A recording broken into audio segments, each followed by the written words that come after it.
Okay, let's do this fucking shit.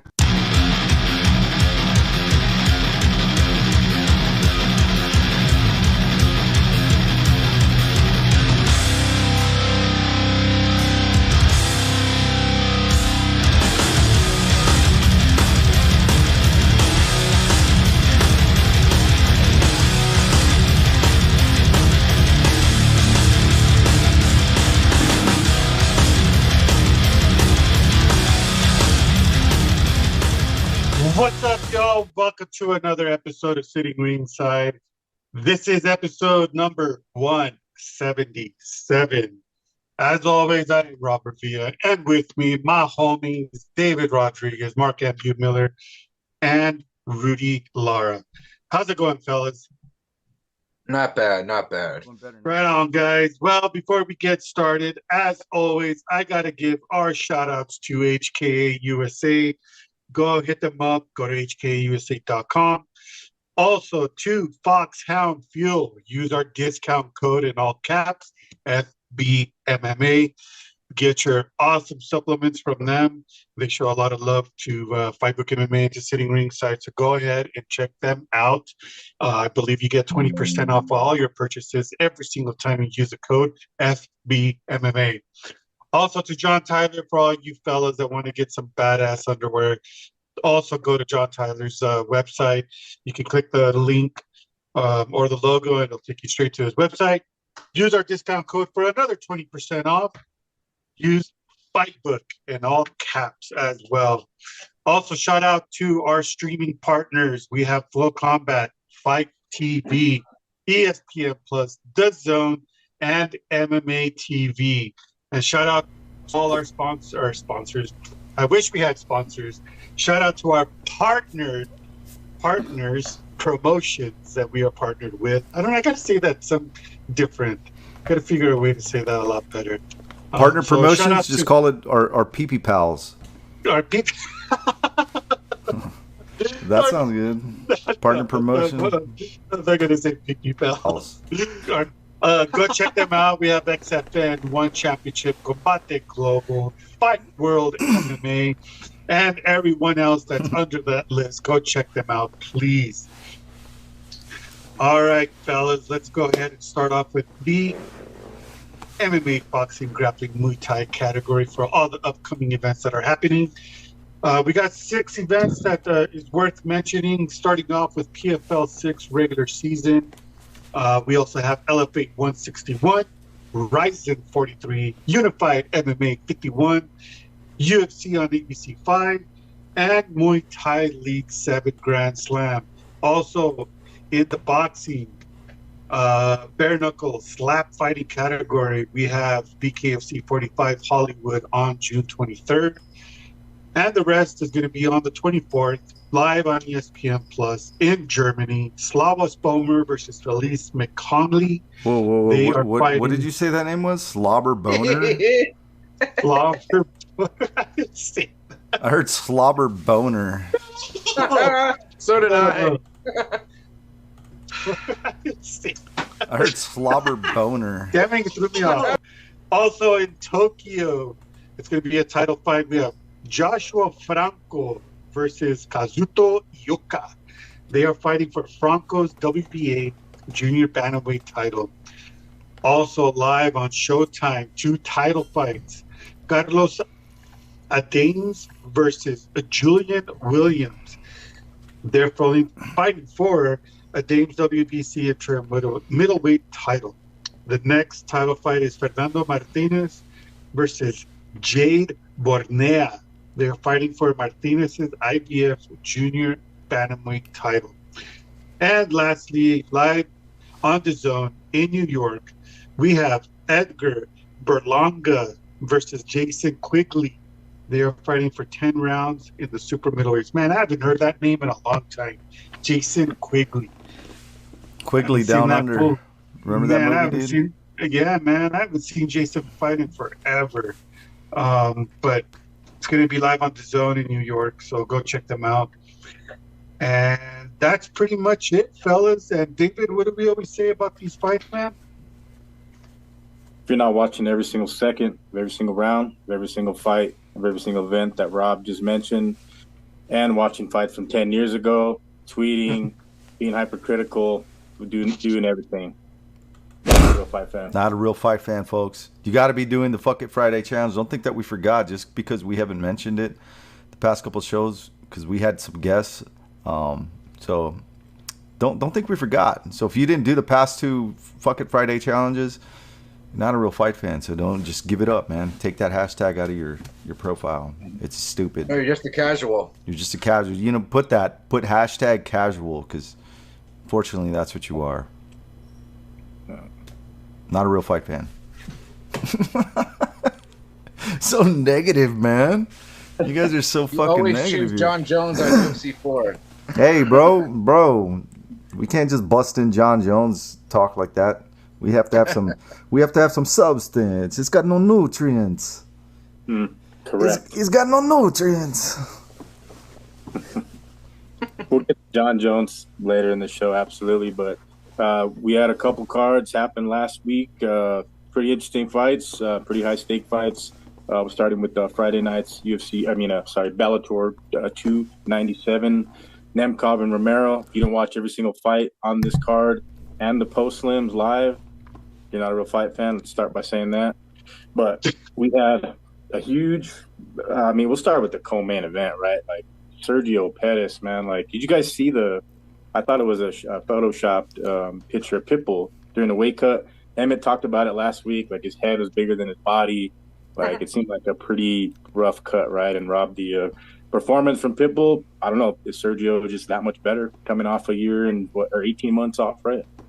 You know what, man? Sergio Pettis, he looked really, really good that night. We all praised on Pitbull. You know, we always said that Pitbull is just he's a beast. He's on another level. He brings so much to the table. But you have Sergio Pettis. You know, this guy is just a crafty fighter.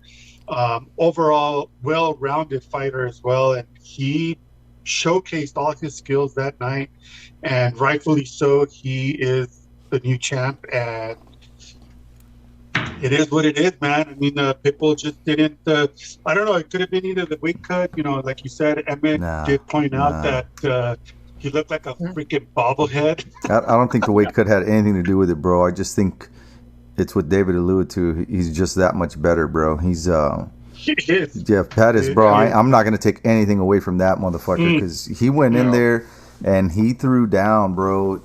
He did. He did amazing, bro. I didn't expect that out of him. He looked good. I fucked up. His brother made a shit ton of money, like 140 something grand on a bet on his brother. So yeah, that's right.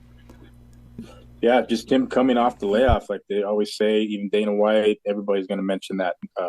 Ring rust, cage rust. But Sergio Pettis came back looking. Of course, healthy, but looking very sharp, using the reach. Mixing up the leg kicks and just kind of being a couple steps ahead of Pitbull, and he reclaimed the throne, right, Mark? I mean, shit, you called it, right? Did you watch the whole card, Mark? Or? I was out playing poker, so not a real fight fan. There we go. But I seen bits and parts of it, so you know what I mean. Like now we got Patchy versus Sergio, so.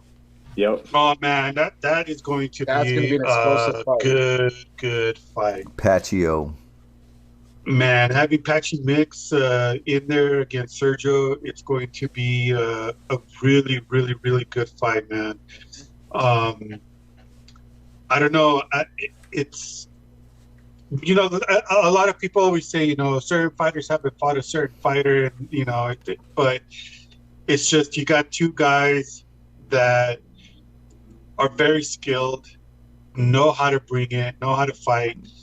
I'm going to lean towards Patchy Mix, man. Yeah, there's a huge but in that observation, bro. Because if you saw what I saw when they faced off in the ring, it's like a huge size disparity. Patchy Mix is gonna eat this dude's fucking lunch, man. Bro, Patchy Mix is. I've seen him and shook his hand at Jackson Wink when he trains out there. And you called him sir, didn't you? I sure fucking did. I said, "How you doing, sir?" And it's just seeing him in person, man, and hearing his His punches and beautiful his voice. kicks, bro. His beautiful voice. And I think It's too, yeah. no, say I credit to Bellator because people are always hating on Bellator. Like we were talking Mm. before we went live, like basically this fight was a super fight. You know, like these guys met at the right time in their career. Like Pitbull, it's time to try to cut down and make it happen now. He's kind of on the older side of his 30s now. He's fought everybody. Big statement win for Sergio Pettis and just like cementing a legacy over there in Bellator, right? Because now he's up against the young killer that he once was himself, you know, in Patchy Mix. So looking forward to that matchup. You know what I mean? That's high stakes in Bellator, and I know they just announced the the 125 division. They're gonna be doing the Pitbull AJ McKee fight, or it's in Saitama. So Bellator's bringing the heat. Lots of hate they get all the time, but quality event last weekend, right? Yep. Very good event. It was a very good event. Well, we almost seen a they're 46-year-old man become a champion, but getting to the main event. yeah, but dude, I mean, come on. No, it wasn't even a comparison, bro. Like that was embarrassing. I was embarrassed that I picked Romero, man. Me too. He just looked so old in there. But It's dude, just, compared to his last fight and to now, it's like, what the fuck happened? Night and day from his last bro. fight It was to the now. opponent is what happened. Nemkov, Bro. Nemkov is on Nemkov is no another joke. fucking level. That dude should be in the UFC, bro. That dude is a Yeah. badass. I mean, every strike, I want to see him just rematch Yuri. insane amount of strikes. He's accurate. He hits heavy. He knows what he's doing on the ground. Bro, just Romero had no fucking answer, dude. It was just him acting drunk like for fucking 4 rounds after that first round, getting his ass fucking handed to him. It was embarrassing, bro. I'm like, dude, it's just, Yeah. I don't know, go away. Yeah, the skills of Nemkov, man. I mean, I know Emmett spoke highly about it. We know, I mean, he's had some pretty big fights in Bellator. He's the king right now, you know, probably the best in the world, what Scott Coker said, you know, as far as the weight class. But Rudy's right. He should be in the UFC, but he's definitely a showcase talent for Bellator, always going to be headlining and, you know, be one of the best probably to ever do it in Bellator at that weight class. Oh, for sure. Yeah, but there's still that rumor going around, and I think Coker even said that PFL is He's got cooties. on the rise to possibly purchase Bellator. Well, Yeah. I'm hearing also that apparently Tony Khan wants to buy Bellator now. I'm actually hearing, no. Who wants to buy Tony Mark? Khan, the Jacksonville Jaguars owner. Khan! Dude, Apparently he's interested. I'm like, yeah, I'll believe that when I see it. He's just trying to copy, you know, he's trying to be like Vince and merge with an MMA he's company. just That's all he's doing. he's just trying to get people to talk about his football team. That's all it And is. his wrestling. Yeah. So he's trying to be like Vince. He's super rich too, though. That fucking guy. He is, but yeah. But yeah, the Jaguars. Nah, nobody wants to hear about the Jaguars. But That's what I'm saying. It just wants people to talk about his football team. well, whatever he owns, I want to see Nemkov and Yuri in the UFC one day again. They have to rematch one day. Hey, that's a fight. They fought in Ryzen during the Grand Prix a couple years back, so it'd be nice to see them rematch again. That was a good fight. Yeah. But Khan, what does he own though, Mark? Does he own like all the Home Depots, or is that like the Atlanta Falcons owner? He owns He Nabisco. owns the Jacksonville Jaguars, and his son owns AEW. So that's about it. Yeah. Well, his I know other they son own- works in WWE. Yeah. So Well, there you go. That all makes sense then if he buys a PFL or a Bellator, right? But did you guys watch any prelims? Mark, of course, not a real fight fan. Didn't watch the whole card, every single second of every round. But Corey Anderson has previously fought Nemkov twice. Unfortunate losses, setbacks. We all pick? I believe I picked Corey. I don't know. You had Phil Davis. I right? had Phil Davis, dude, and Yeah, I mean, yeah, that was Phil. a really close fight. It was a really close fight. It was a good fight, but you know, whatever, man. They gave it to Anderson. Yeah, because Anderson came in saying that he's ready to get tired, you know, back totally against the wall, kind of a must-win fight against a tough opponent. But yeah, that was close, man. But maybe in fact he does get the next crack that's what that fight was for on that card. I mean, basically. So Oh yeah, for sure. It'll be a third time they fight, but you never know. Third time might be a charm for Corey Anderson. Maybe. On the prelims, man, did you guys see Jalil Willis? What is it, the Ramzan, the undefeated Dagestani guy there? That was murder. That was one of the best finishes on the card. And, of course, it was 15 fights deep. So, yeah, there was some good fights. So Bellator put on definitely a better card, I guess, than moving on. Then what? UFC, Vittori, Cannonier. Rudy, we said the sound tonight would possibly be the main. Yep. It was kind of the opposite, right? Or yeah, I don't know, man. It was just 5 rounds of someone getting their head caved in. Man, tough, brutal. It was brutal. Corey's got a chin though. God damn. Man. Yeah, but that's all he has, bro. He's and cardio. He's got a chin. He's got cardio, and he's got a good ground game. But I mean, you would think one thing he would work on is his hands, and fuck, bro. Yeah. Do you feel it should have been stopped at any time, Rudy, or do you think? Oh he was yeah, fine? man. Nah, it probably should have been stopped. But you know, I'm not one to say when somebody's had enough. That's not for me to say. That's up to the ref. Yeah, it's up to the ref and up to the corner, bro. You know, they got to look out for their fighter Just too. don't trust Keith Peterson. Oh fuck, my God, dude. that fucking ref, bro. Yeah, that fucked up all the parlays, dude. Yep. He does a late stoppage, and then he does an early stoppage, like a true early stoppage. And he smokes a cigarette and takes a shot while doing it, bro. See, that's how wacky of a weekend it was of fights, because we had, you know, a true early stoppage and then a blatant early stoppage that shouldn't have been stopped. Got 2 fighters going through the cage door and fucking LFA, a leg break. You know, it was a mix of just about everything except for a draw is all we needed. That's all we needed. That sounds like underground fighting. Didn't Conor get accused of rape? Yeah, the emerging story of Conor McGregor. We talked about it a little bit last week, but still details emerging. We'll get to, I guess, that topic later in the show, right? Yeah, we'll talk about that in a little bit, man. It's But overall, the card itself, I don't know. I mean, there was some good fights so early. Arman Sarukian sort of got tested by Joaquin Silva, right? And now he was a huge underdog, biggest underdog on the card. But Sarukian just said, fuck this shit, went in there in the 3rd round, finished business, right? Yeah, man, he was the biggest underdog, Joaquin Silva. I think plus 700. I think it was closer to like 1,000, you know, come fight night. But yeah, man, Sarukian was he was kind of challenged there. It was a good night, man. Good night of fights. I enjoyed the Petrosian fight. Pat Sabatini. That one got me. Torres fucking up Motham. That was ugly, dude. Nicholas Dalby coming out and winning that shit. Jimmy Flick losing. That was sandwich of the night right there, right? Yeah. That fight. Yeah, dude, that was. Dalby I enjoyed, even though it cost me on my Tapology. Let's go Dalby. That was a good one. Yeah, the Muslim Salikov Nicholas Dalby fight robbed sandwich of the night. Oh, brought to you 100%. by Subway. And what about Kyung Ho Kang, bro? Coming out and starching Kristen Quinones, man. Oh my God! First round sub. That was good, bro, man. That was fast. Jimmy Flick, man. I don't think he's the same fighter as he was, man. Nah, I think he's gonna get cut. I think he's probably got one more shot, man. And yeah, I think it's Creighton's if he doesn't win it. One more.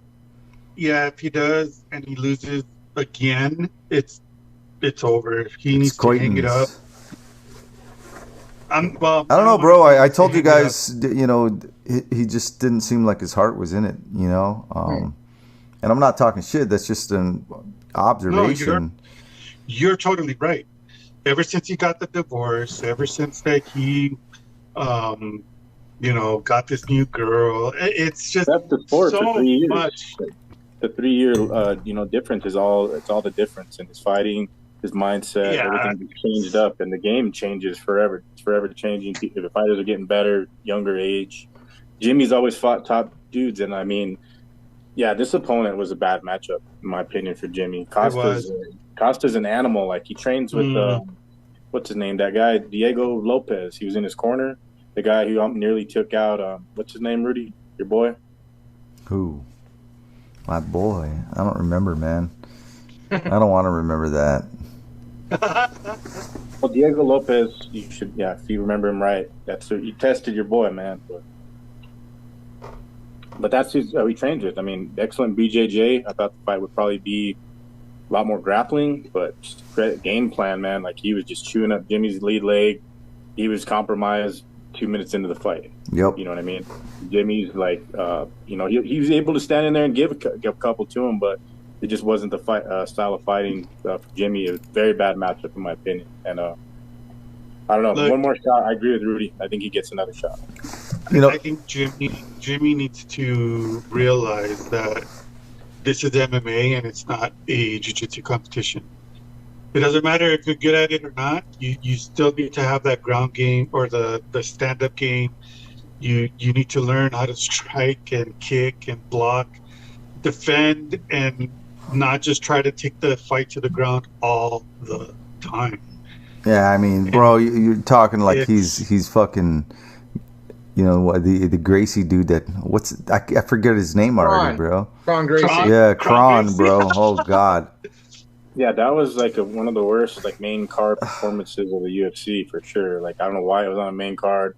Of course, he's Gracie, but I mean, still, that was very. The most disappointing fight for me that night was Petrosian and Leroy Duncan. I thought he was going to go out there and do something, and Petrosian had his fucking number, dude.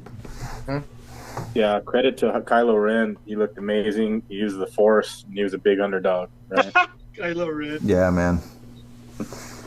Yeah, Christian Leroy Duncan will probably come back and be better. Like, he had a wicked style, like just everything he was throwing, and I mean, he had the fucking gas tank to go 3 rounds. Like, he could have maybe just picked some shots earlier, but Petrosian proved that he's just super tough and durable, and that was a lock pick of the night, right? Mark, you had credit to Mark again, the Tapology King, crown him. It's been how many weeks straight, Mark? 4 or 5 weeks straight? Aside from this past weekend, I've won the last, couple weeks in a row. Yeah. At least 2 out of the last 3-4 weeks. So yeah, I've been doing pretty good. Yeah. Well, unfortunately, my picks went south. Rob, I don't know how you did, Rudy, because yeah, mine were okay. I don't even remember. Yeah, the last week was shit for me though. Yeah, this is a easily forgotten card, to put it that way, and I gave it it was a 4.3 overall. I'll give it a 3. Yeah. I give it a 6, man. It was decent. I enjoyed it. It was a good card, but Keith Peterson just, that's kind of shit. Like, bad and shitty judging, bad ref and shitty judging just ruins the card sometimes for people. Sometimes it takes away from good shit. I mean, what would you have gotten out of that Argueta and Lawrence fight, anyways? Yeah, that's true. Nothing. It would have got a 3.5, right, Mark? I guess you had the Argueta fight as a 0.5 overall game changer. So maybe. Yeah, but yeah, it's a card I want to forget about as soon as possible, right? But Rob, what was your grade? A 10? I'm gonna give it a 10. Please, I'm gonna give it a 5. $1. Yep, $1. Price is wrong. That's exactly good. Wrong, bitch. The $1 Price is Right bid. That's what that card was. Terrible. But yeah, luckily we had Bellator. We had guys flying through the cage door in LFA. The guy broke his leg pretty nasty in Octagon. That just sounds like an odd weekend, like falling through a cage, breaking the leg. Like, that doesn't sound like professional. It sounds like underground fucking MMA, like some unsanctioned shit. Like that video game Pit Fighter. Remember that game? Oh, yep. Dude. Killer one. That shit was awesome.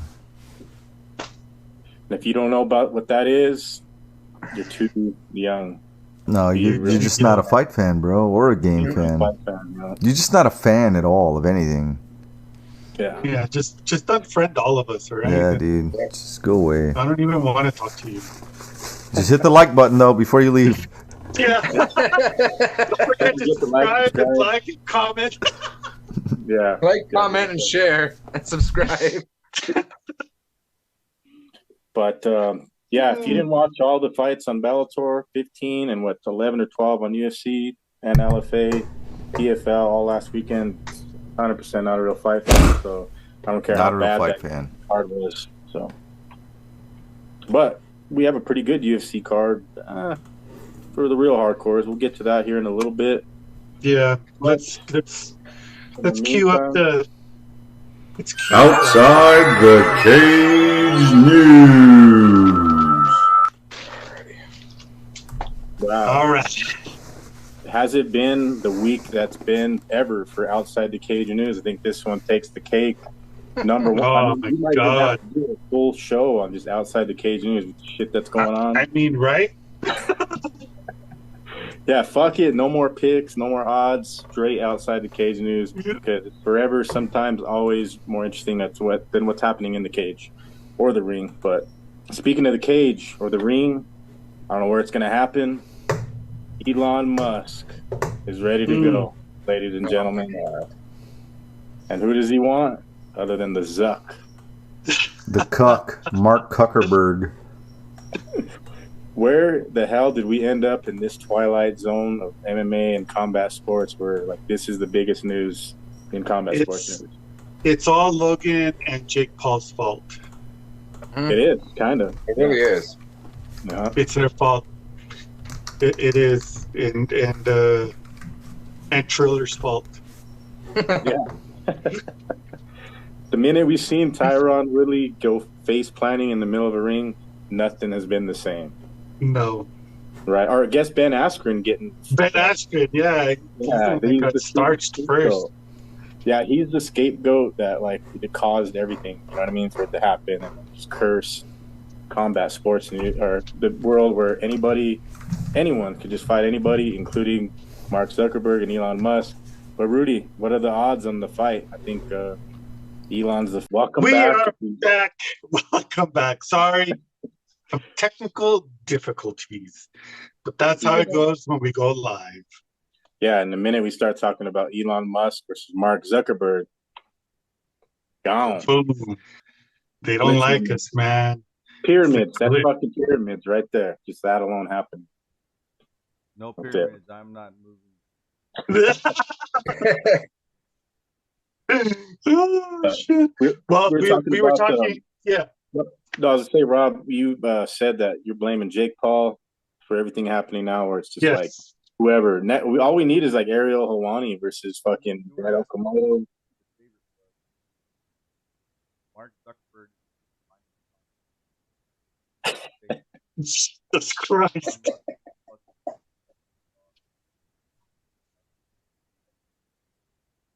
Oh, you gotta love it. But rightfully so. I mean, Mark Zuckerberg is black belt. Yeah.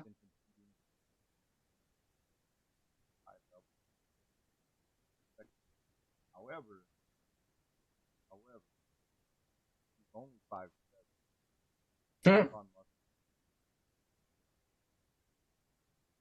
He's at 250. Yeah, he's got like 100. Yeah, you know, hurt.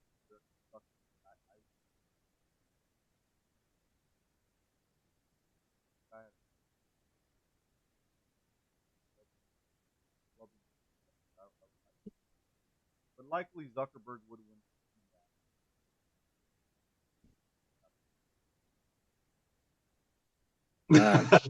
Yeah, I feel like Zuck would win just because he's been training. He's got that Zuck choke. It's gonna be a Zuck choke. It would have to be. Yeah. Yeah. See, celebrity deathmatch has become the combat sports world now. It's just whoever. Marilyn Manson versus Charles Manson. Do you guys think it'll ever happen?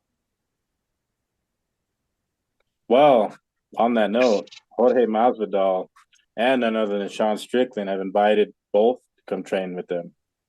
So my pick would be Zuckerberg, Masvidal knee, KO. Mm. I got Elon Musk fight. clubbing. Nah, I got Mark, man. I think he's gonna be the one to submit this guy. Yeah. Yeah, bro. Well, He's a piece of shit. He suppresses information. He suppresses people's speech. He's un-American as fuck, bro. And it's sad that an actual African American sit on Musk that.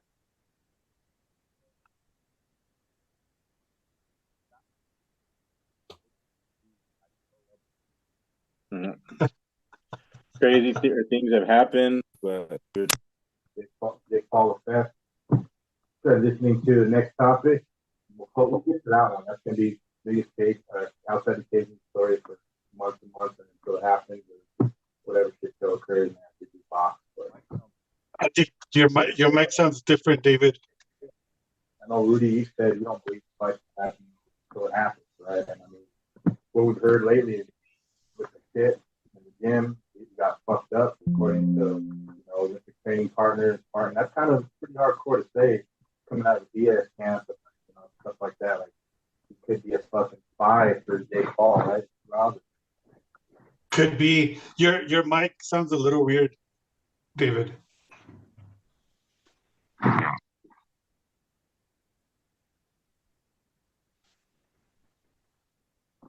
Lost audio. The audio issues tonight, bro. I know. But yeah, he could be a spy. He could be a spy. Who's a spy?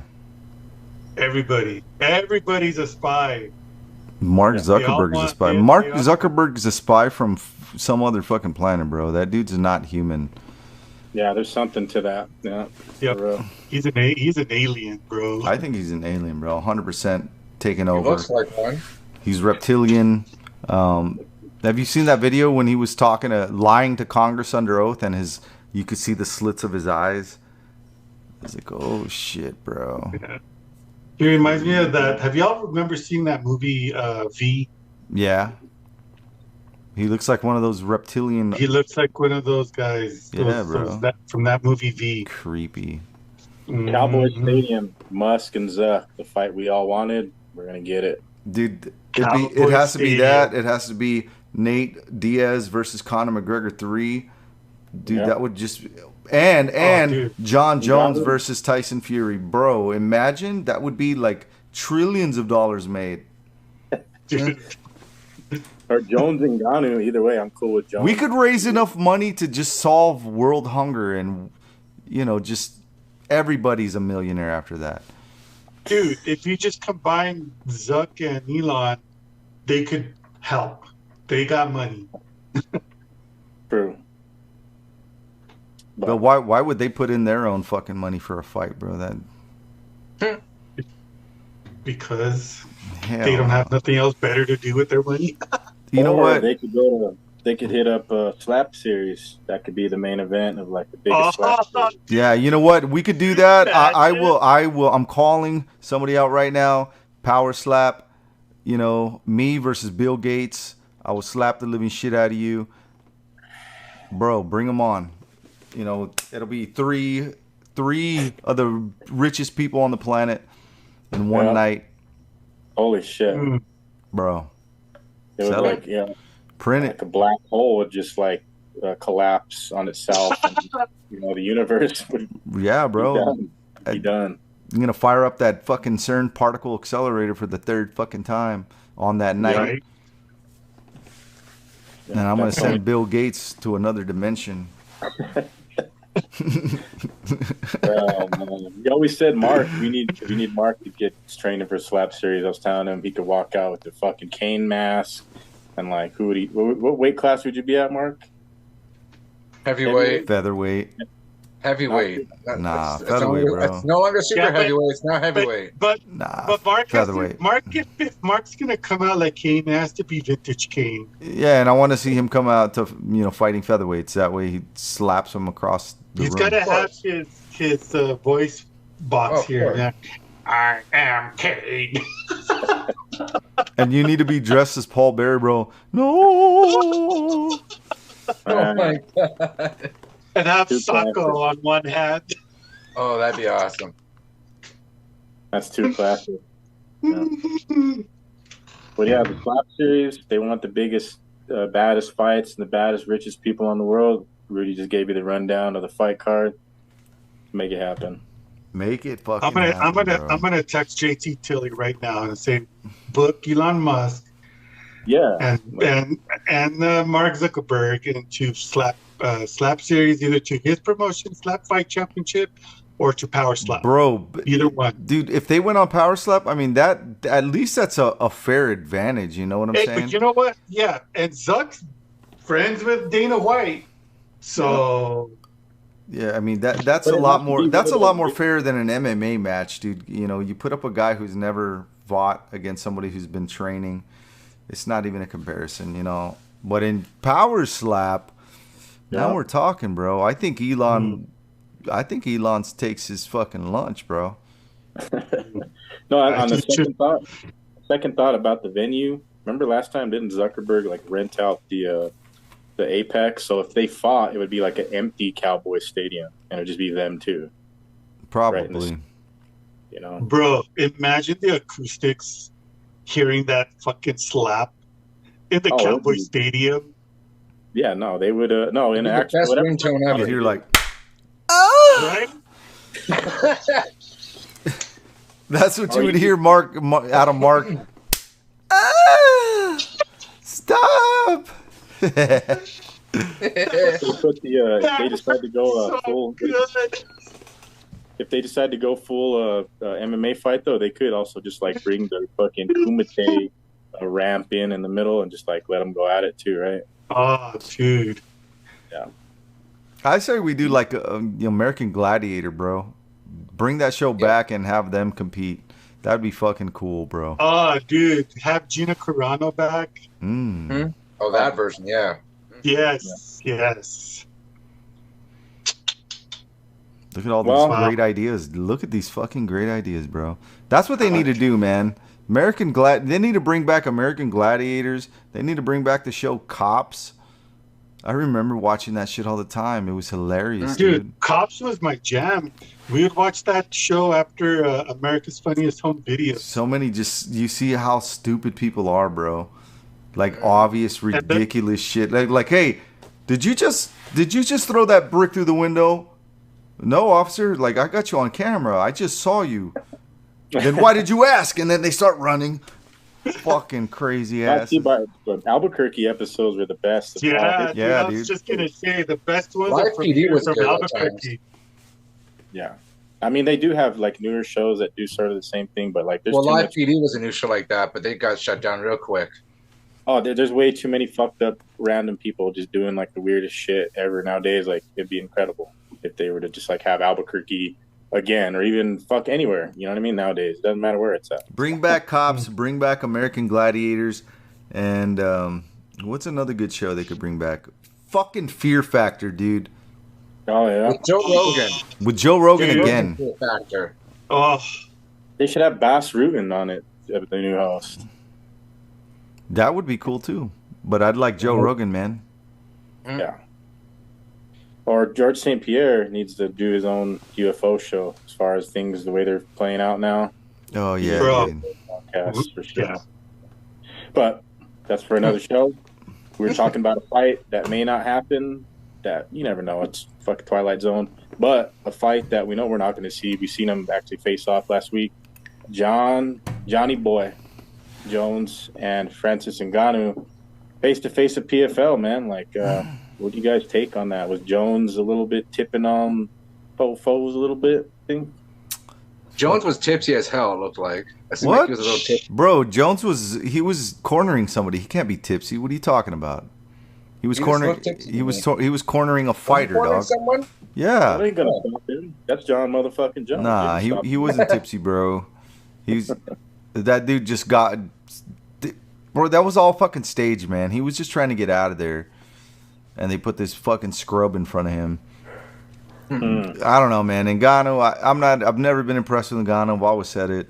He's just the hardest fucking hitter. He's the hardest hitter. Other than that, he doesn't really have any game, man. John Jones would fuck him up. Very harsh take, and I mean, shit, we're not going to see the fight. I mean, I don't know what that meeting was about. I mean, of course, it's just to draw eyes to PFL. They had Jones under the same roof, and they probably thought something was going to break out, like Jones would just, cause a scene. But no, it was respectful, but like, I liked Francis's coming. I mean, they both had some pretty good comebacks, but Francis telling him, 3 years, man, like to come up. I mean, that's still strange, that happened. We had to wait that long for Jones to actually fucking make the move, Yeah, I don't know, man. It's I can't say that it's staged, but I think the PFL knows and knew what they were doing. Obviously they knew that John Jones was going to be there cornering a fighter, and they had to bring Francis Ngannou, obviously, because he's this big dude now with the PFL. So why not put them in front of each other and see what happens? But nothing was going to happen. No, we all know that. It was dumb, bro. Happen. It was dumb. It's blowing smoke up your ass. It is. They're just trying to get more people to talk about the event and what happened. Oh my God, John Jones was facing off with the gun. This is dumb, bro. I'm more interested in knowing, what are you gonna do with Ngannou? Like, who's gonna fight him? Who's worthy to fight this dude? And is it gonna be entertaining, or is it just gonna be, a fucking can, bro? You guys, you bet the fucking farm on this dude, and the best you can come up with is, a face off at a fight that's, it was just dumb, bro. The media was all hyped on it, and it was a fucking face-off, Ngannou Jones face-off. That wasn't a fucking face-off. It was just some shit talking, dude, and it was I don't know, it was dumb, man. It was dumb. See, and then rumor has it though too, like you're saying, Rudy, about the MMA side of Ngannou. We know that he's going to take part in a boxing match. Pretty big names have been discussed, from Tyson Fury, Joshua Wilder, but Eddie Hearn said, I read an article that's Francis's fight may in fact happen on that Deontay Wilder and Anthony Joshua fight. So as soon as that happens, I guess that's going to happen before the end of the year. I don't know the date, but I guess that's very proper. I guess their timetable on Francis fighting in MMA, they said about a year. So fucking Stipe maybe emerge as that contender from now until then. Who knows? Maybe it's John Jones, but as long as Francis is fighting, I'm interested. And like you said, Rudy, that was just a face-off, and it's about nothing, and facing off with the GOAT. And now, close we're going to see the fight happen. I said it before, man. I think the most interesting fight for Francis Ngannou would be against Deontay Wilder. I think Tyson Fury would just box him up and fuck him up. But you get a guy like Deontay Wilder, the Bronze Bomber, he's going to go in there and try to fucking throw some haymakers at this dude. They both would, you know what I mean? So that would be the biggest fight, ever, man, in my opinion. That would be an awesome fucking fight, dude, to see Ngannou versus Deontay Wilder in a boxing ring. And I think we all, like fight fans, hardcore fans, old school fans, would just be happy with Francis coming back after making a shitload of money, of course, in boxing, and then fighting. I don't know. It doesn't matter, right? It doesn't matter who it's going to be. But hopefully it's like somebody that's a quality opponent. So yeah, it does matter, dude. It does matter, man. That's the thing. They paid this dude so much money. It fucking matters who he fights. And I think the only real money fight is a boxing match, bro. I honestly, who do you see in a heavyweight MMA that can do anything to this guy? That's nobody in PFL. That's yeah, for sure. Exactly, bro. Yeah. All the ones that they had, they got fucking pop. So yeah, true. Very true. I don't see it happening, bro. It's just not. I don't see a fight that interests me, man. The only one that does interest me would be Deontay Wilder, man. That would be a fucking badass fight. Fuck yeah, bro.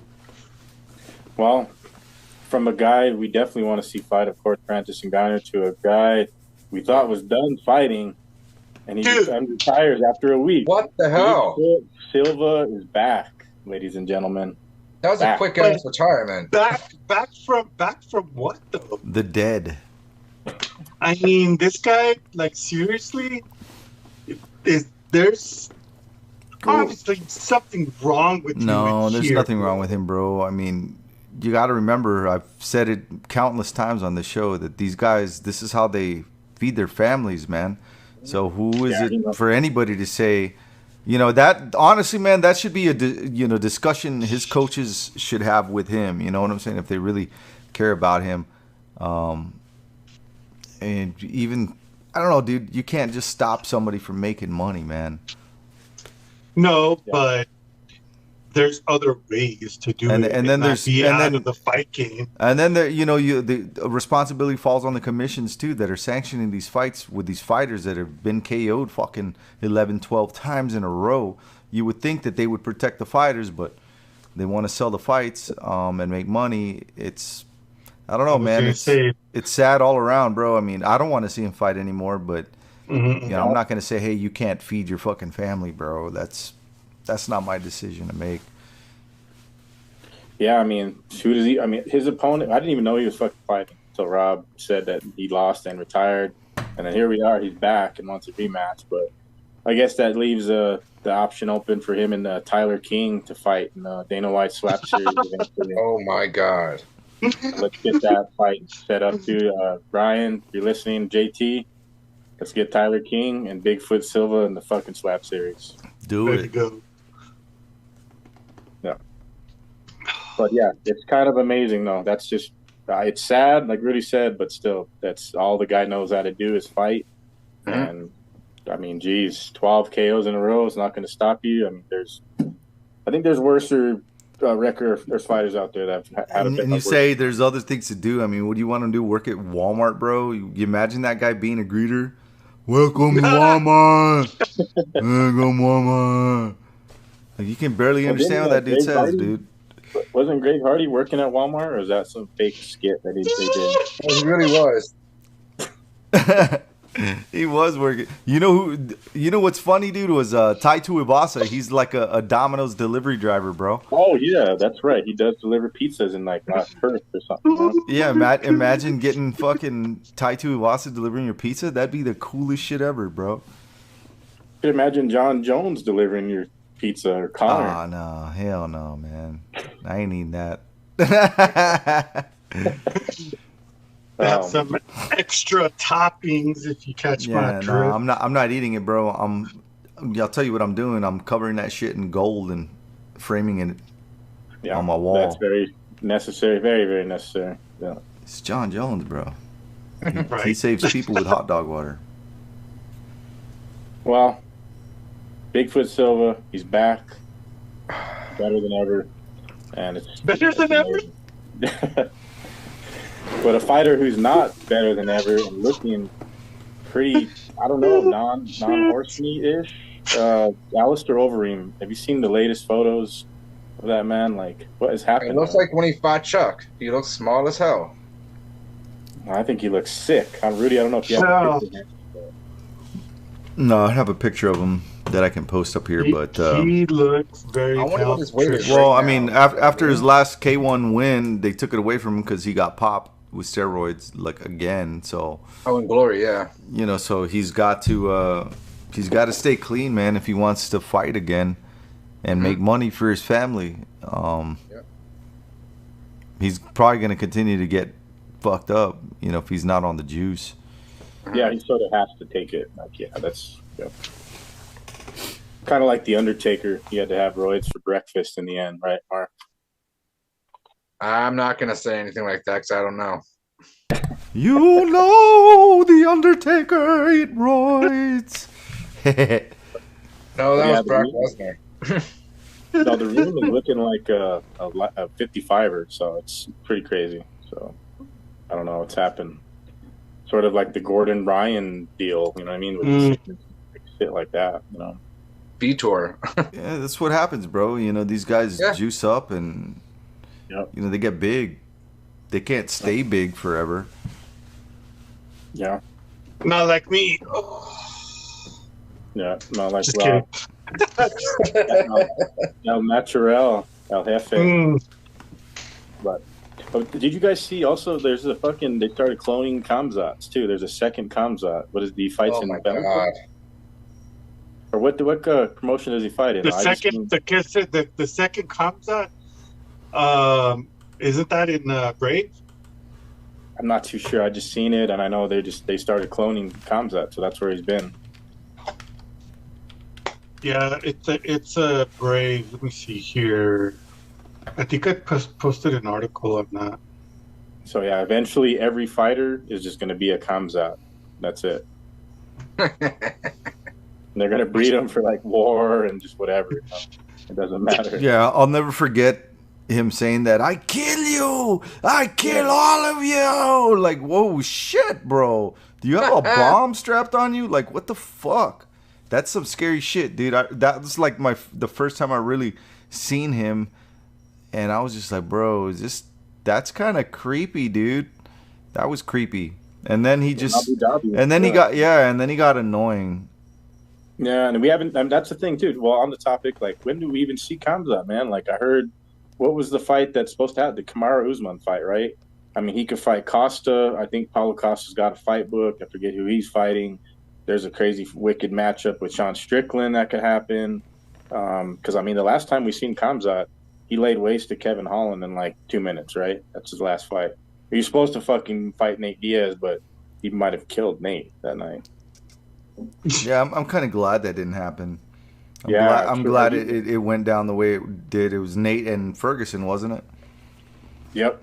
That's how it ended up in a crazy. See, that's where shit's. Like I said, shit's been hasn't been the same since. They fired up the CERN particle accelerator, dude, in like 2017, right? I knew that's what you were gonna say. Yeah, but it's never going to be the same. And I mean, every fighter is going to be like Kamzat. We're getting Zuck versus Musk. We're not getting Jones versus Ngannou. That's how twisted of a Twilight Zone alternate dimension where we can't get the biggest fight we all want. We get Musk against Zuck. That's what we get. But to get to some real fight bookings, there was quite a few announced. The UFC's officially announced that Mexican Independence Day, September 16th, I believe. Let's fucking go.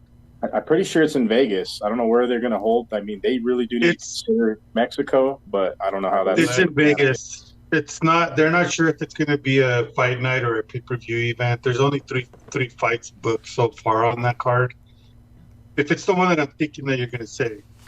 Yeah, it's Alexa Grasso. Oh, okay, yeah. So there's only three fights on that card right now.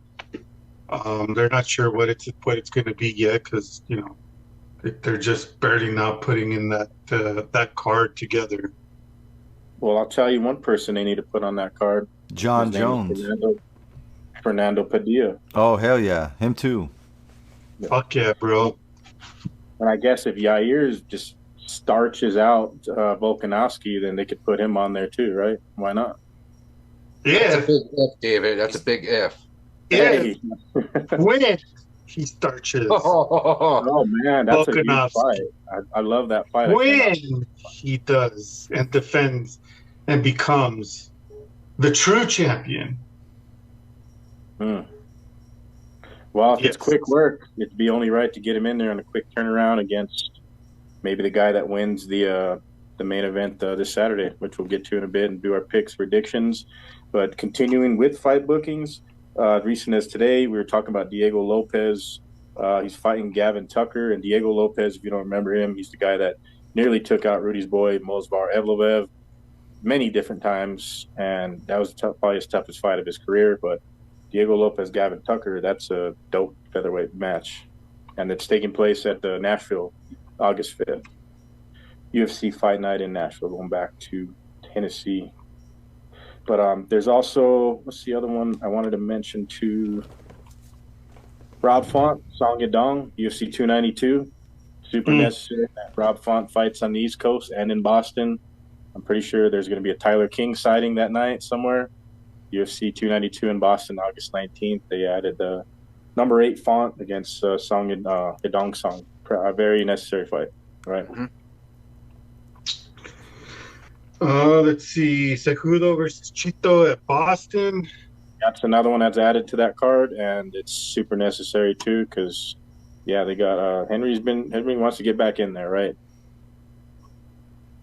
That's going to be an interesting fight, honestly. That's going to be and a it's very supposed to be interesting fight. is that the same night as Aljo, right? The Aljo Sean Is it? O'Malley I fight. believe so. I believe so. And that's still like up in the air as if it is like indeed happening or not, because there's still like some fuckery going on. And I guess Aljo got a Lamborghini from Dana, so that was his gift. Be like, here you go, it's time to fight. You know, O'Malley in Boston, right? I don't know if you guys seen the post of his Lamborghini though, but Dana White gave him a pretty legit 2023 Lamborghini Huracan, I believe. It's like an $800,000 car. So, damn. But I think August 5th, Verna Jandiroba's out. Jessica Andrade will face Tatiana Suarez. That's on the UFC Nashville card. So that's some high level women's matchups being booked. That Nashville card's filling up. Let's see, did they have Tucker Lutz? Kai Car-France and Manal Cape is official for, I think it's a fight night main event, UFC 293, or it's 293, sorry, September 9th. So Car-France is actually getting a pretty quick turnaround, and after that kind of shitty Chintz decision with Albazi, right? But yeah, and then also, to cap it off with some boxing, as recent as today, we do have it official too. The man back here, Canelo Alvarez, will also be fighting September 16th, Mexican Independence Day, against Jamal Charlo. Finally, Rob. Finally happened. Finally, man. Finally. Yeah. Sorry to switch what we were saying here, but the Kamzat double ganger is from Brave. It's Solo Manov. He's the Kamzat Chimaev double ganger. I have that article at the website. Is he an asshole too? No, he's from Ukraine. He's Omar Solomonov. He fought at Brave CF 71.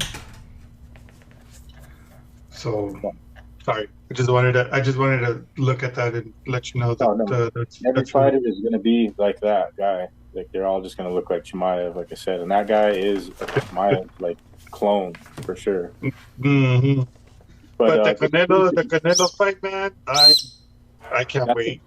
That's a busy Mexican Independence Day weekend. I mean, you got the big card going up against Canelo. So, yeah, I had heard rumors about it that the UFC, even Dana, somebody had asked him a question in a presser where he unofficially leaked it and said they were going to do something. But I thought it may in fact be Mexico, but that's just not in the cards right now. And maybe in 2024 it's possible with the guy you're holding the belt, maybe still too. So, but Peña versus Blanchfield. Yeah, that's a definitely legit fight right there too. Interim title that should be announced. Probably, I think it is for that the September 16th card is what it's for. So that card's stacking up. Yeah, so somebody's got to go out there. I mean, the Peña Blanchfield one is just, I don't know, like, is Peña going to move on from Nunez mentally? Because, like, she's going to be wanting that rematch. She's going to keep talking about it, but she's never going to get the rematch with Amanda. You know what I mean? Like, Nunez is retired, but we've seen this happen with fighters before where they got fixated on a rematch that they never got, and they never were the same. They just were shit after. So, like, she might be so fixated on the Nunez, and then she ends up getting completely destroyed by Blanchfield in that fight. Some fresh contenders, too. I mean, yeah. Or Peña could be saying, okay, now that she is gone, I want to be the new GOAT of the division. And that put a fire up her ass to, become the GOAT. And then she loses like a razor thin decision to Holly Holm. Whoa. You can't just say she had a fire up her ass. Why not? I don't know. It's super necessary. But also to cap off the outside the cage news, of course, we're in the fight bookings portion.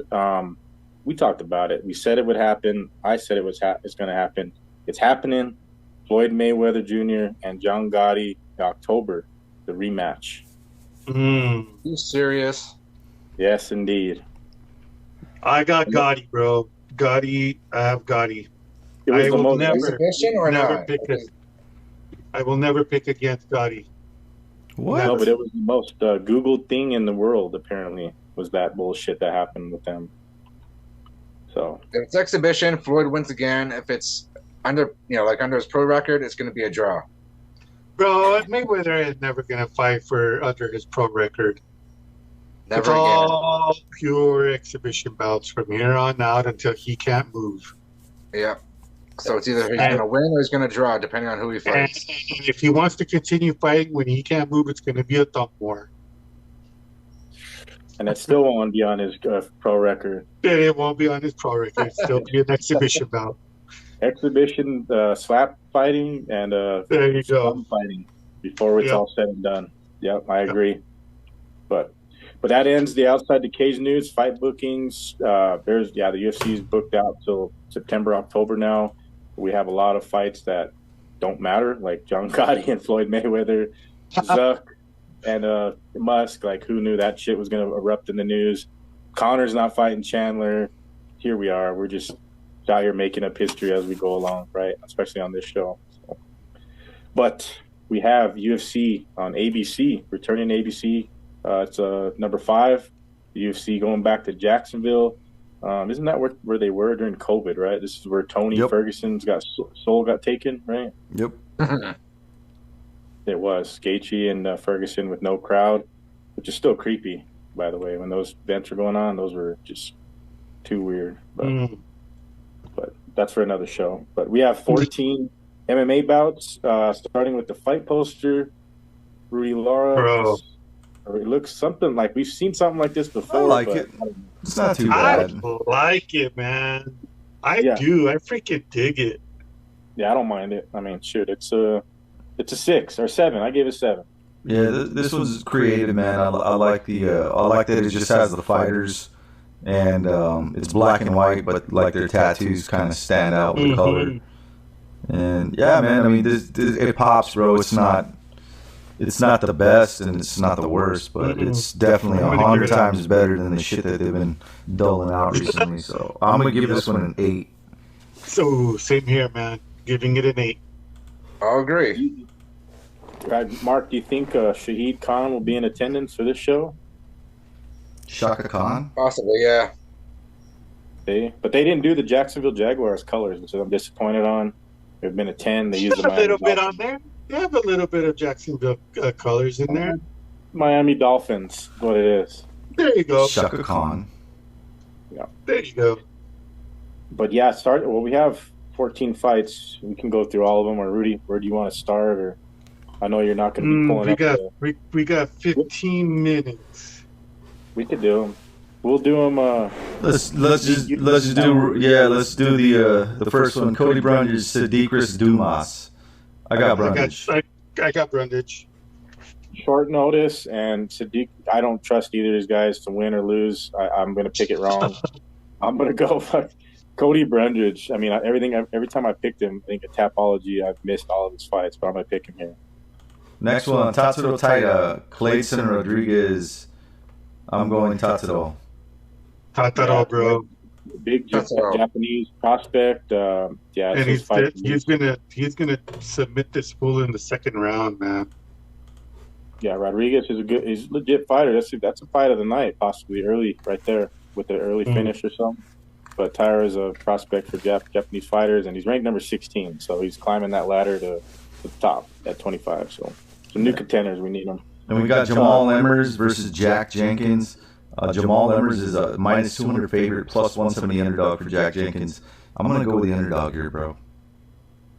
Jack's a destroyer with the leg kicks. Jamal Emmers inconsistent, but I don't know. They both haven't really fought like top-notch, caliber fighters. They're a little far out in rankings in the realm of relevancy, but I like Jack Jenkins. I think he will, in fact, climb that ladder. Didn't he bust up our boy Don Shanis, right, last time his fight? Mm-hmm. So they both got KO power. Jenkins kind of has a little bit more of a mix of it all. Emmers definitely has like a one-shot kill though, but Jack Jenkins my pick. And Jenkins is like hasn't lost in a while, bro. He's like on a 6-7 fight win streak. Jamal Emmers is really hit or miss. Yeah, I don't even know how Jack Jenkins is an underdog here, but whatever. Yeah, that's a money fight. Yeah, pick Jack Jenkins in that fight. Absolutely. That's my lock pick of the week right there. That one there. And then we got Trevor Peek versus Chepe Mariscal. Trevor Peek is undefeated 8-0, minus 200 favorite, going in against a plus 170 underdog, Chepe Mariscal. I don't know, man. I think this is a bad matchup for Trevor Peek. Trevor Peek is a stand-up fighter. Chepe is yeah, man. He's a ground guy, man. He's a wrestler, Elevation Fight Team. I think this is a really bad matchup. I'm gonna go with the underdog in this fight too. The Chepe. Yeah, I mean, I remember seeing fight Steve Garcia live. Or I remember in LFA with Chepe. It was sort of controversial too, the way the fight ended. I forget who the ref was, but Trevor Peek, he came out guns blazing last time. He's got a lot of first round finishes, so I think if he does win the fight, it could be some crazy first round finish where Chepe just brings the fight too. I know that guy's style, and yeah, him and Steve was a wild fight until it ended. I'm gonna pick Trevor Peek. I know Chepe is the underdog. It's a close fight though. It's a dog fight, both these guys. I got Chepe, bro. I got Peek. And then next up we have my favorite fighter, Nalgas Zamagulov, with a new haircut, the Patty Pimblett hairdo. He stole the soul. And then we got Joshua Van. He's like, he hasn't lost in a while. He's 7-1-0. Yeah, man. And he's actually the plus 150 underdog, minus 175 favorite for Zamagulov. I think Zamagulov is due for a win. All pretty much the last two fights that he lost were decision fights. I don't think he lost the fight against Jeff Molina. But yeah, man, I think he's due a win. I think, Van's, I mean, he's a finisher. Like, he's like, what is he moving down a weight class? Isn't Zumagulov coming down? Yeah. Or were all his fights at all his fights were bantamweight fights, right? Mm-hmm. Okay, see, so the change of weight class, Josh Van, finisher at flyweight. It's gonna, I don't know, he can't lose Zumagulov. He's cut, right? He's got like 4 losses in a row or something like that. He's on 3 losses right now. Yeah, and that haircut is bad luck. I'm going with Josh Van. Me too. I'm going for Josh Van. Is he going to finish the fight? Is he going to finish the fight? Probably not. I think it might go to a decision win. Yeah. Well, next up, moving on to prelims, we have women's strawweight. Jillian Robertson. She asked for this fight. She gets it. Tabitha Ricci, been looking impressive lately, inside, I might say, and outside the cage. But Jillian Robertson, change of weight class too. She's going to be bigger than most women at this weight class. So Tabitha Ricci hasn't fought like the best ladies just yet, and this is a good matchup. I like it. It's 18 against 13. Ricci's just going to have to, she's going to have a big reach disadvantage. She's a lot smaller. I don't know. I could see Jillian Robertson grind her out for 3 rounds, and maybe Ricci, in fact, could steal the fight late in the fight, get a finish or something like that. I can see it happening. Yeah, man. I got Jillian by submission. Who? Jillian. Yeah, she's a plus 100 favorite. I mean, underdog, minus 125 favorite for Ricci. The odds are really close. I want to see them at weigh-ins, man. Tabitha Ricci, she's awesome, bro. You ever watch? She just, that chick is so fit. I've seen like the way she trains. It's insane, dude. It's insane. But Jillian Robertson's no slouch, man. Definitely a live underdog. I don't know, man, if I would bet against her in this fight. She's going to be bigger, like you said, a lot bigger. That's gonna play a huge factor in this fight. I don't know, man. I want to pick Ricci by decision, but I have a bad feeling, man. It's a bad matchup for her against a bigger, stronger girl. Yeah, not looking good for her. So I may switch my pick to Robertson. I just want to see that weigh-in. Yeah, same here. Yeah, some close odds on some fights where, this might be a card to you to make some money because, I don't know. Robertson as an underdog, we shall see. But Rudy, you're right. The weigh-ins, we'll go from there. But the next fight on the card, still on the prelims, of course, men's lightweight, Mateusz Rebecki against Loic Radzhabov. And Rebecki just goes in there to car crash, and then he's just down to throw down from the minute the fight starts. And he hasn't lost in a while. And I guess this probably is like a low-key fight of the night, right? It could be. Yeah, right? for sure, dude, for sure. Rebecki KO round 3. Yeah, it's minus 125 favorite for Rebecki, plus 105 underdog for Radzhabov. It's really close fight. I mean, this is a pick 'em fight, but I'm picking Rebecki. Yeah, because Radzhabov came from PFL and had some good wins in PFL. Rebecki, I mean, I don't know, he hasn't fought like a lot of the top dudes, but I mean, it's 55, you know what I mean? From ranking number 40 and up, it's all loaded with killers. So he's trying to climb up. He's got a great record, so I just have a feeling he wins some crazy fucking finish, and this fight is sleeper fight of the night for sure. And moving on the prelims, wow. Well, we get to see Randy Brown. Well, okay, so they do have I'm looking at Tapology. So it's got Randy Brown, Wellington Turman, and then Neil Magny, Philip Rowe. Is that correct, Rudy? Are you looking at Yeah, that's right. Okay. So Randy Brown, last time we seen him out there, what happened to Randy Brown? He ran into the buzzsaw. He got starched. He ran into the GOAT, Jack Della Maddalena, and talked a lot of shit, and Jack went in there and ran through him. Like, we haven't really seen anybody do that to Randy Brown, but Wellington Turman, I can never pick this guy's fights right. I mean, I know I'm going to get it wrong. I'm going Randy Brown, submission, like late in the fight. Yeah, I think Wellington's coming down in weight. You know, he's fighting at 185, and he's coming down in weight. Minus 250 favorite for Randy Brown. Wellington Turman's a plus 205 underdog. Yeah, man, I want to see him at weigh-ins. I want to see what these guys look like. My pick right now is definitely Randy Brown, but again, that could change at weigh-ins. I want to see how much bigger Wellington Turman is.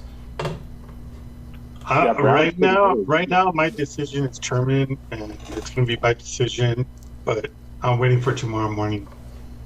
What did Sadiq Yusuf say in his quick breakdown? He said, Wellington Turman sounds like a guy that should be a civil rights leader, but he's not a black man. Yeah. So he's like, therefore, Randy Brown. But yeah, Randy Brown's usually pretty huge at 170. I think he cuts like 30 pounds just to get to 170. Yeah. Kind of like the next guy.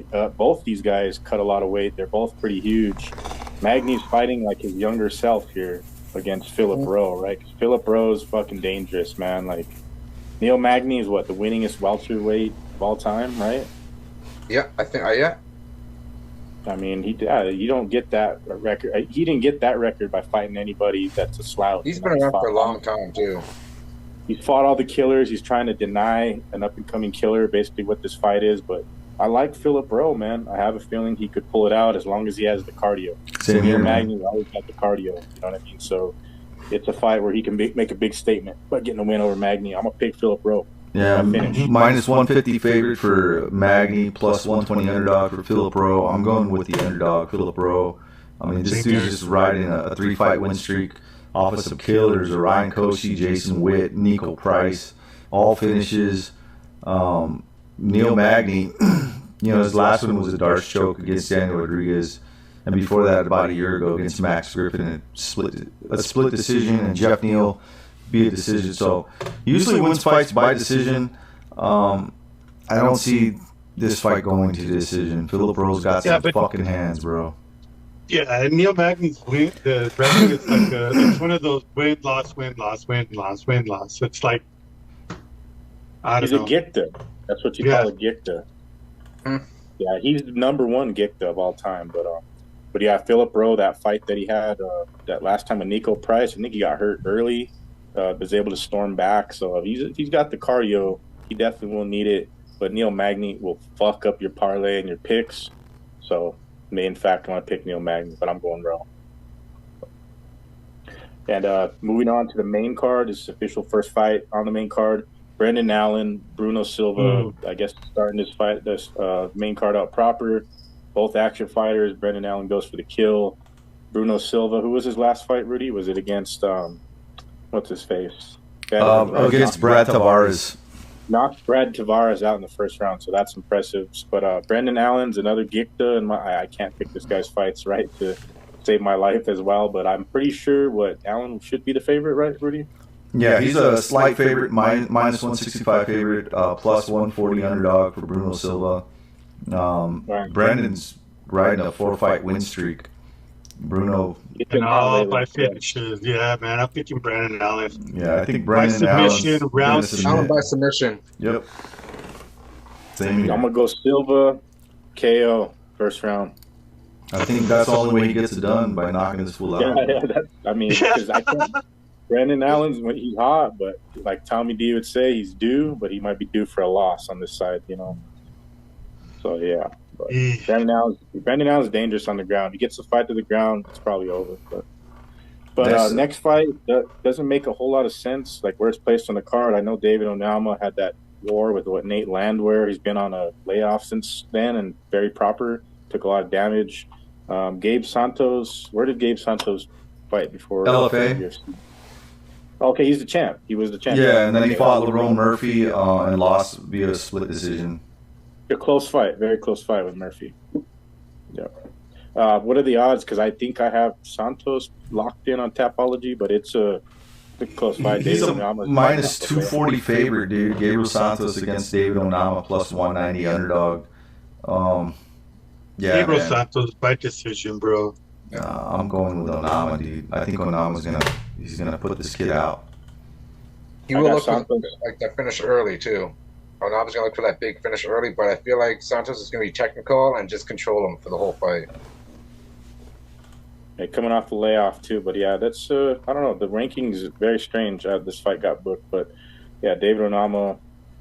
Yeah, hopefully the time off served him well. Took a lot of damage. But next fight up, I really don't understand this card or fight on the main card, but it is heavyweight. And all I can say is Justin Tafa. He's always angry. He's mean looking, and he KOs Austin Lane in the first round. That's my pick. Yeah, I agree, man. Yeah, Austin Lane, that dude's been on quite the streak.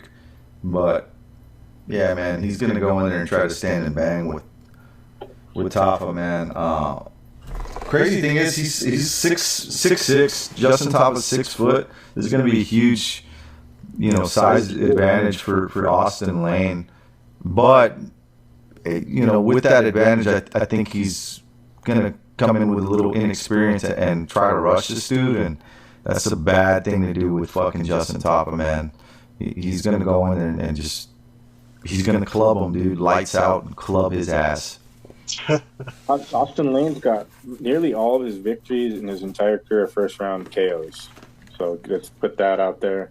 But I think I don't know, man. Like you said, he lost to Greg Hardy, like on the Contender Series with Greg Hardy. So he came back and he's had like the tough path to the UFC. So I think he knows he's got to get in there and what it takes to be a UFC heavyweight and not jump the gun, go guns blazing. We've seen that. What's that guy? Very similar record to all knockouts first round. He got smoked a couple weeks back. Heavyweight guy, I forget his name. So yeah, but wins over Juan Adams, Richard Jacoby recently with ground and pound. Austin Lane's dangerous. I forgot about the size disadvantage. So somebody's getting fucking finished. I'm going to stick. Yeah, this is a car crash, bro. Fucking car crash. Yeah. Very necessary where it's at. It could probably kick off the main card too instead of right under the co-main, but it's okay. It will deliver. I have a feeling. So, the co-main event, we do have women's flyweight Amanda Ribas, Macy Barber, super necessary fight. Ribas is number 9, Barber's number 11, and they're both coming off wins.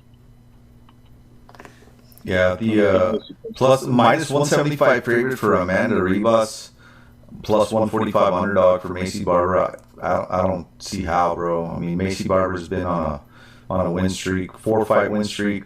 Amanda Ribas, she recently beat Viviane Araújo, and she lost to Caitlin Chikagian. She beat Vina Jandiroba, and she lost to Marina Rodriguez. So it looks like she has a problem with women that are bigger than her. And it looks, Macy Barber is going to be bigger than her. May not have the same length advantage that Ribas has, but I don't know, man. I think Macy Barber's going to take her down to the ground and hold her there. Yeah, she's just strong, bro. She's like a little pit bull, and she's gonna be in there and fight like a pit bull and take Amanda down and just ground and pound, bro. I think Barber's gonna KO or TKO her probably in the third round, man. Because Amanda does have good cardio. She has good cardio, right? But I don't know, dude. I think Macy's got her number. I really do. Yeah. Now Hebus fights angry too, so she's like in that mode, like Mackenzie Dern when she turns it on. She's such a nice, well-spoken lady too. Her English is great for being Brazilian, you know what I mean? But she just turns that switch and she gets in the cage. Kind of leaves her chin out there a little bit. So Barber, I think she possibly could catch her, hurt her, club and sub type deal. If I see Barber, or I'm picking Amanda Hebus, but I could see that scenario playing out. But angry Hebus for the win. That's my pick. Well, and then Grivas did say that if she does win this fight in an amazing fashion, it's a title shot for her. Yeah, because most of the other contenders have already fought the champion, so she was always on the cusp. She just got that one fight short. Or who beat her? Who knocked her out? Right? She only lost in the UFC, wasn't it? Or Marina Rodriguez, I'm thinking of. Chikagian is one of the best. She took Chikagian to a close fight, close decision. So she has fought the better ladies than Macy Barber, and that's why I think that's the difference in the fight is experience. She's angry. Hopefully she's angry. And, yeah, when she fights like that, doesn't leave her chin out. Usually she's on the winning side, you know. So. But speaking of leaving his chin out, no, I'm just kidding. Josh Emmett versus Ilia Topuria, super necessary fight.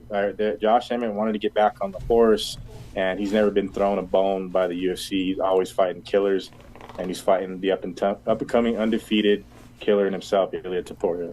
Rudy's second favorite fighter behind John Jones, right?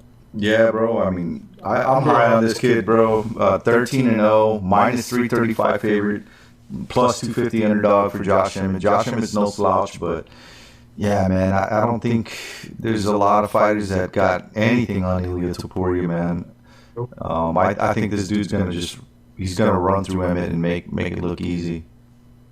Bro, El Matador is gonna come in and fucking starch Emmett, knock him out, third round. Could be second, but I'm gonna call it in the third round. Topuria he's a fucking monster, man. Yeah, I don't know if it sees the judges. I agree with you guys.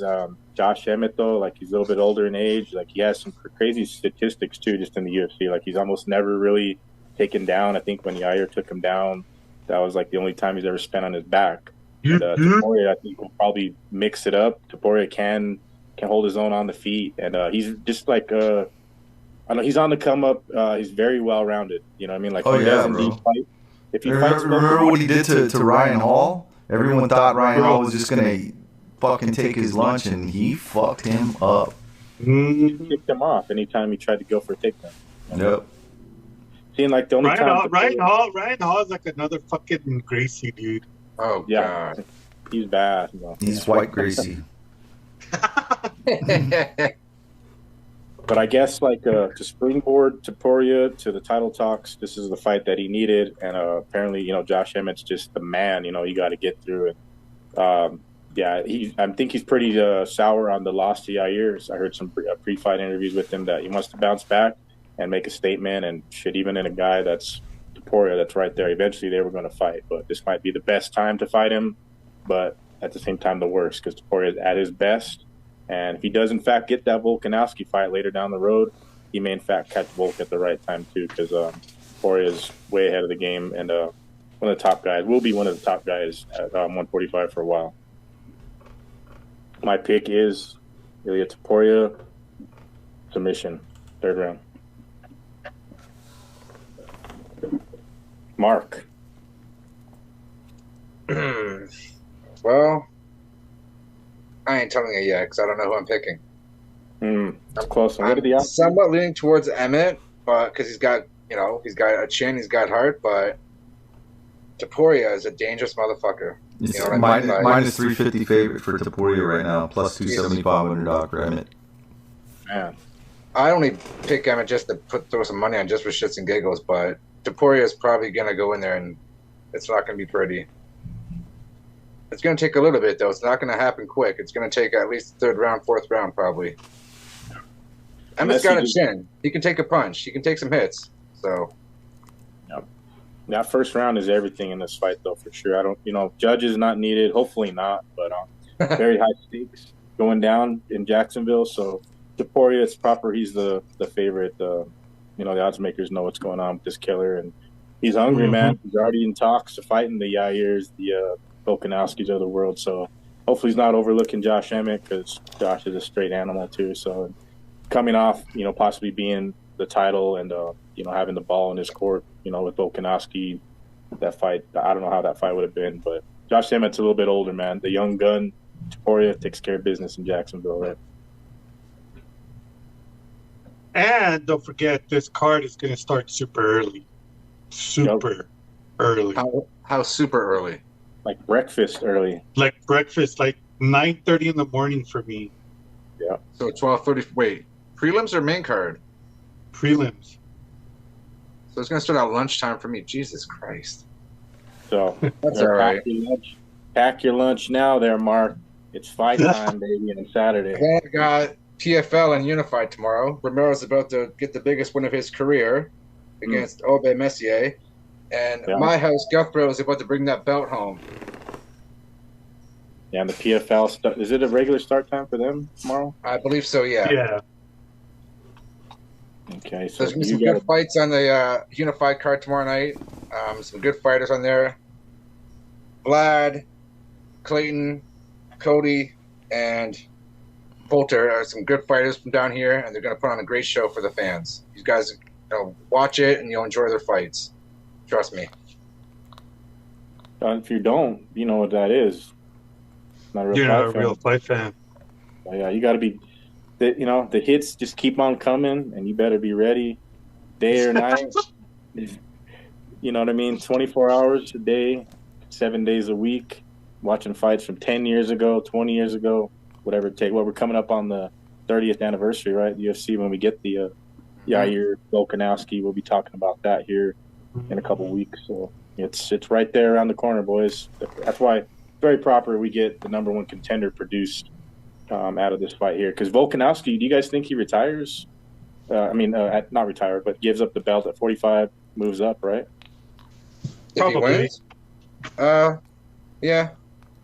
Nothing left to prove, right? So that's another good discussion too. That we'll get to that, of course, talking about the fight. But this far out, like with Topuria coming in, like is that one more fight that he wants? Volk's already got nothing left to prove, right? Other than put away Yair and put a stamp on, like, I need to get that rematch with the champ, because Makhachev, it's a bad style matchup. So that's what I'm thinking. Like, I don't know, Topuria Emmett, very bad style matchup. That's why I think Topuria dominates this weekend. You know what I mean?